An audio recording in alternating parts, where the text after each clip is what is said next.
মোড়ের বুকে ফুটবল রোমাঞ্চের এক চূড়ান্ত প্রদর্শনী দেখল বিশ্ব। এল ক্লাসিকোর শুরুটা সাদামাটা হলেও সময়ের সাথে সাথে বাড়ে উত্তেজনা, যেখানে কিলিয়ান এমবাপ্পে ভিনিসিয়াসদের রিয়াল মাদ্রিদকে ৩-২ গোলে হারিয়ে স্প্যানিশ সুপার কাপের শিরোপা ধরে রাখল বার্সেলোনা। কোচ হ্যান্সি ফ্লিকের ম্যাজিকে ১৫টি ফাইনাল খেলে সবকটিতেই জয়ের রেকর্ড অক্ষুণ্ণ রাখলেন কাতালানরা।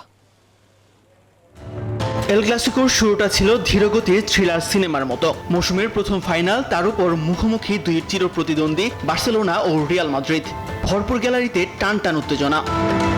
যুক্তরাষ্ট্রের ১ নম্বর জিম চেইন গোল্ড জিম এখন আবারও বাংলাদেশে। বসুন্ধরা আবাসিক এলাকা ও বসুন্ধরা সিটি শপিং মলে। শুরু থেকেই কোচ জাভি আলোনসোর রক্ষণাত্মক কৌশলে আক্রমণের ধার হারায় Real Madrid. Robert Lewandowski, Raphinha, Lamine ইয়ামালদের সামনে এমন কৌশল যে ধুপে টিকবে না তার প্রমাণ মিলে ম্যাচের ৩৫ মিনিটেই। রাফিনার গোলে লিড নেয় বার্সেলোনা।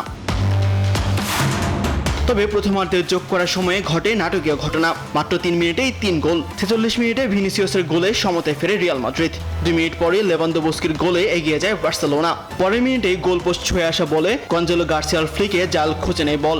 সমতায় ফেরে লস ব্লাঙ্কোসরা।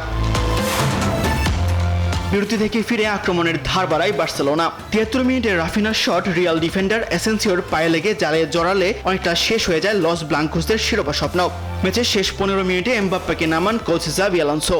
তবে গোলের দেখা পায়নি রিয়াল মাদ্রিদ। যোগ করার সময় ডিয়ং লাল কার্ড পেলে ১০ জনের দলে পরিণত হয় বার্সেলোনা। ম্যাচের একেবারে শেষ মুহূর্তে অবিশ্বাস্য দুটি সুযোগ পেয়েও জালের দেখা পায়নি লস ব্লাঙ্কোসরা। ২০১১ সালের পর প্রথম দল হিসেবে সুপার কাপ ধরে রাখল কাতালানরা। তাসবিহ শাওরুন, নিউজ 24।